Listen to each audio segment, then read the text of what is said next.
you tell I'm in denial? You can't stay at the top forever. I was also very surprised when I looked at my phone and saw Joe Girardi dismissed. Well, I think mine were with common sense. I think now belongs in the all-time greats top 10. Boston, I really think only got to this point because of a guy named Chris Middleton being out for the Bucks. That power play just was unbearable. It was humming. Man, am I happy. I knew that this was going to happen. I knew he was going to come back. When I think of New York Yankees now is Judge, probably people in the past when Jeter was coming up. I would be shocked. A little bit hurt. Hey, this is Greg Tepper of Dave Campbell's Texas Football, TexasFootball.com, and Valley Sports Southwest. You are listening to Outsiders Opinions with Kevin and Austin. What's up, y'all? Welcome to our NFL Opinions of the Week. I am Kevin. I am joined by the man that is also under contract, just like Trent Williams, Austin. Kevin, we would never hold out, right? Yeah, we would never hold out. We're very happy with our upper management, and yes, I could never see us doing this. But NFL players sometimes feel disrespected. They sometimes feel that they aren't given the pay or the term they deserve, and I guess that's what Trent Williams feels. It's been a while in the season, like it's about to start, and I've seen multiple reports that there's a serious chance that he does hold out by the time the season starts, and that would be extremely detrimental to a team that both of us consider very, very strong contenders this year. Yes, and the thing about Trent Williams and a lot of players is they'll hold out to earn more money. We saw with Zach Martin, he was under contract, but he held out for more money. And that, I think when you look at the contract landscape in the Niners, I'm going to use Zach Martin as an example because they're both high-profile linemen, important to their team success. And Zach Martin saw that Dak was going to be up for contract. CD, Micah would be up for contract, so he was going to hold out so he'd get more money. And to me, that's what you're seeing with Trent Williams right now. And to me, the biggest player in that is Brock Purdy and what he's going to get. And I would argue that Trent Williams is more important to the Niners than Brandon Ayuk was, just given how they roll, especially to Brock Purdy, because we've never seen him with a terrible pocket. He still has a good pocket presence. But yeah, and while Trent Williams is definitely one of their best players, and there's no way that he is bad this season, in my opinion. Whenever he plays, or if he gets traded, or whatever happens. However, I do believe that the O-line is still not bad. I don't think they have a bad O-line if they lose Trent Williams, but it's definitely not top 5 in the league like it has been the past couple of years. And, I mean, it affects everything. It affects your run game. It affects your passing. And I definitely agree with you that Brandon Ayuk is not on the level of importance that Trent Williams is. It's not. I don't think it's particularly close. yeah, and I look at his contract. He is under contract for 3 years, and he is making the base salary is $20 million, which is very good for an offensive lineman. But I'm trying to find so we have Laramie Tunsil's at 25. So Trent Williams is in the top 3. Laramie Tunsil is at $25 million a year. Andrew Thomas is at 23, and then this over the cap list, Trent Williams is $23 million. So is starting to look a little bit like what exactly does Trent Williams want? Because he's in the top 5 this year. Yeah, I mean, I don't necessarily know. We're gonna have to see what he wants. I haven't heard reports. Have you heard reports about necessarily what he wants? I have not heard reports. It's all been just about, is he going to play this week? So got it. I do you, it would have to be money, right? It's not extra term. Yeah, I think it would be money. Oh, apparently he's got no guaranteed money left on his deal. That's the issue from NBC Okay, well, I mean, maybe that is understandable then.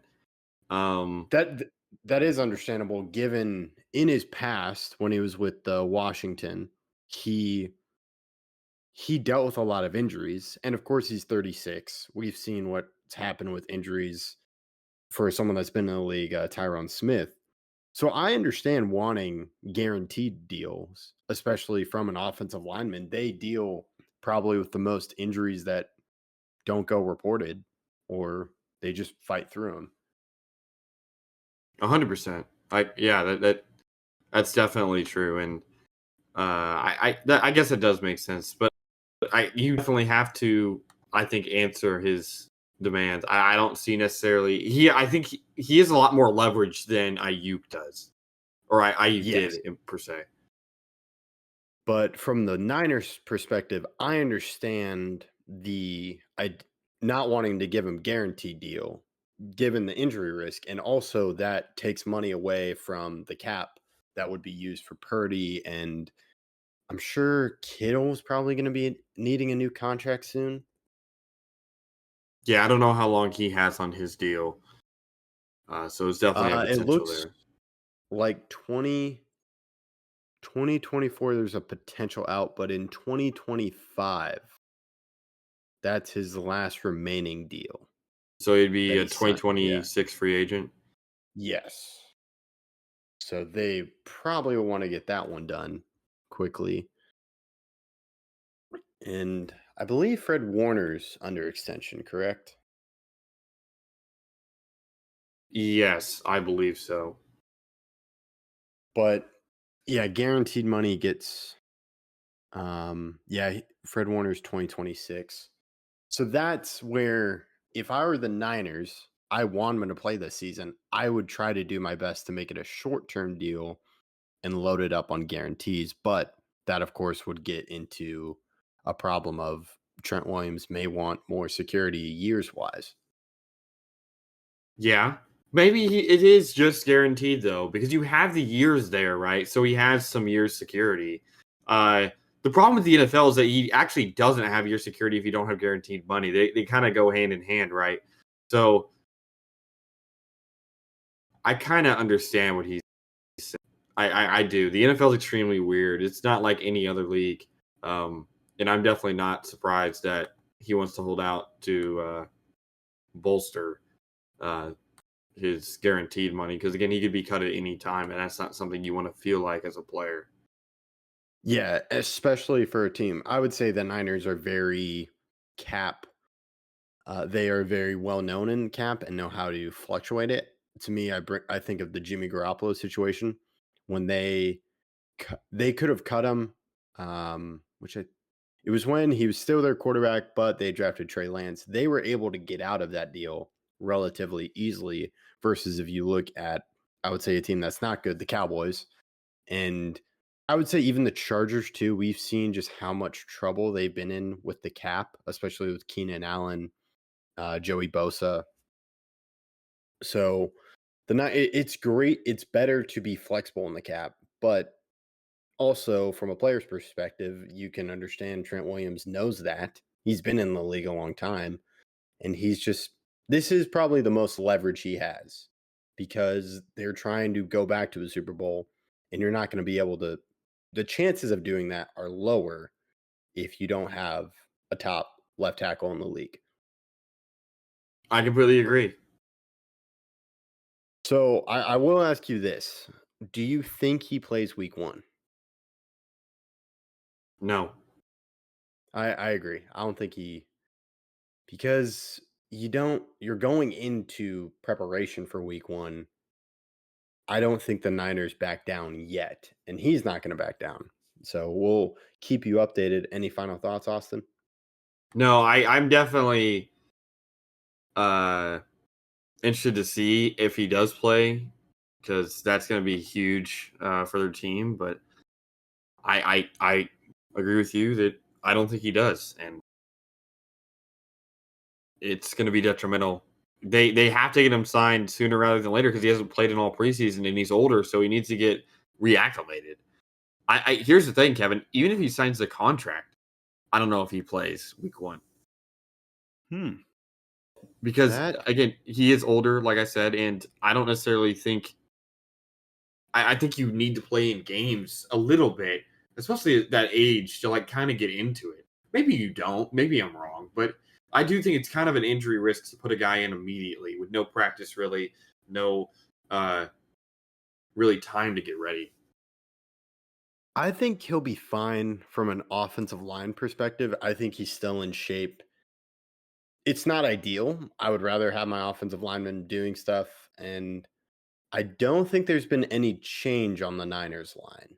I think they still have their left guard and center. That would be my only issue is the communication aspect from the offensive line. But to me, I do understand the risk of him being older, but I think he's prepared for that. So it's not going to be a big deal to him. But to me, it may be snap counts if it's a new center. But I don't believe there's been any change from last season to this season on the offensive line for the Niners. Yeah, I don't think there has been. So yeah, but definitely could be an issue, and we'll have to see how the Niners navigate that once they get. I'm sure they'll figure out the negotiations. It's just a matter of when, and it's pretty important for Week 1, as we just know how important each game is for the NFL season. But that is it for this topic on Trent Williams. We appreciate you listening. Let us know your thoughts in the comments, and we look forward to you listening to our next episode. Thank you for listening to Outsiders Opinions.